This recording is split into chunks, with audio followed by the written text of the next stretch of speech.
ભૂપેન્દ્રભાઈ પટેલની સરકારમાં મોંઘવારી જે પ્રકારે વધી છે, ભ્રષ્ટાચારે માજા મૂકી છે, અધિકારીઓ સાંસદ કે ધારાસભ્યને પણ નથી માનતા કે નથી ગાંઠતા, અને જે પ્રકારે નકલીની ભરમાળા ચાલે છે, પોલીસની લૂંટ ચાલે છે, પોલીસનો ત્રાસ આજે જનતા વેઠે છે, ત્યારે સરકારના નવા મંત્રીઓ બદલાવાથી આ તમામ સમસ્યાનું નિરાકરણ આવી જશે એવું હું માનતો નથી. ગુજરાતની જનતા તો ઈચ્છી રહી છે કે આખીને આખી સરકાર બદલી દઈએ, પણ 2027 સુધી રાહ જોઈને બેઠા છે.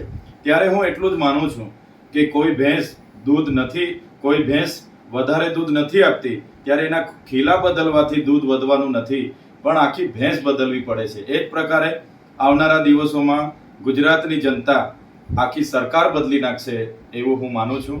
અને જે પણ નવા મંત્રીમંડળમાં સમાવેશ થયો છે એમનું આખું હેન્ડલિંગ તો દિલ્હીથી થાય છે. આજે જે પ્રકારે જેઠા કાકાનું સિરિયલ આવે છે, તારક મહેતા કા ઉલ્ટા ચશ્મા, એ જેઠાલાલના દુકાને ચાહે બાગાભાઈ બેહી જાય કે નટુ કાકા બેહે, પણ જેઠાલાલ એનો માલિક હોય છે. આજે ગુજરાત સરકારના માલિક દિલ્હીમાં બેઠા છે અને દિલ્હીમાંથી હેન્ડલ કરે છે. ત્યારે આ સરકાર આખી નિષ્ફળ ગઈ છે અને પોતાની છબી સુધારવા માટે અવારનવાર કેબિનેટોમાં ફેરફાર કરે છે એવું હું માનું છું. તમે જેઠાલાલની જે વાત કરી તેને મોદી સાથે આપ સરખાઈ રહ્યા છો, મોદીને જેઠાલાલ કહી રહ્યા છો.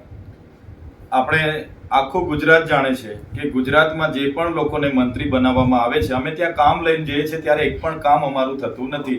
કુબેરભાઈ ડિંડોર પર મહત્વના ખાતા હતા, એક પણ કામ મારું થયું નથી. એ દિલ્હીના જે બે ભાઈઓ ગુજરાતમાંથી દિલ્હી ગયા છે એમના આદેશ સિવાય ગુજરાતમાં કંઈ થતું નથી. આ વખતે પણ જે પણ લોકોને નવા લીધા છે, બસ એ લોકોના નામો તમે જોયા હશે. બસ બધા આંગળી ઊંચી કરવાનું કહેવામાં આવે તો આંગળી ઊંચી કરે એવા છે અને ઉપરથી આદેશ હોય એટલું જ કામ કરવા વાળા લોકો છે. કુબેરભાઈ ડિંડોર તો શિક્ષણ મંત્રી હતા, એમને શિક્ષણમાં સારા કાર્યો કર્યા છે કે ખરાબ કાર્યો કર્યા છે? કુબેરભાઈ ડિંડોર પર શિક્ષણ અને આદિજાતિ વિકાસ વિભાગના મહત્વના બે ખાતાઓ હતા અને છતાંય આદિવાસી વિસ્તારના એ પોતાના જિલ્લામાં પણ એક શિક્ષકની ભરતી નથી કરી શક્યા. ત્યારે જે દિલ્હીથી આદેશો થાય અને અધિકારી રાજ જે ગુજરાતમાં ચાલે છે એનું એક આ ઉત્તમ ઉદાહરણ છે. આજે પણ અધિકારીઓ, અમારા સાંસદ મનસુખભાઈ વસાવા અનેકવાર રજૂઆતો કરે છે કે અધિકારીઓ ગાંઠતા નથી, ત્યારે અનેક સાંસદો અને ધારાસભ્યને પણ અધિકારીઓ ગાંઠતા નથી. અધિકારી રાજ હોય, ભ્રષ્ટાચાર હોય, મોંઘવારી હોય કે પોલીસની હેરાનગતિ હોય કે વેપારીઓ દ્વારા ખેડૂતોની લૂંટ હોય, નવું મંત્રીમંડળ બનવાથી એ કંઈ ઓછું થવાનું નથી. એટલે આ માત્ર ને માત્ર ગુજરાતની જનતાને ગેરમાર્ગે દોરવા માટે નવું મંત્રીમંડળ બનાવવામાં આવ્યું છે એવું હું માનું છું.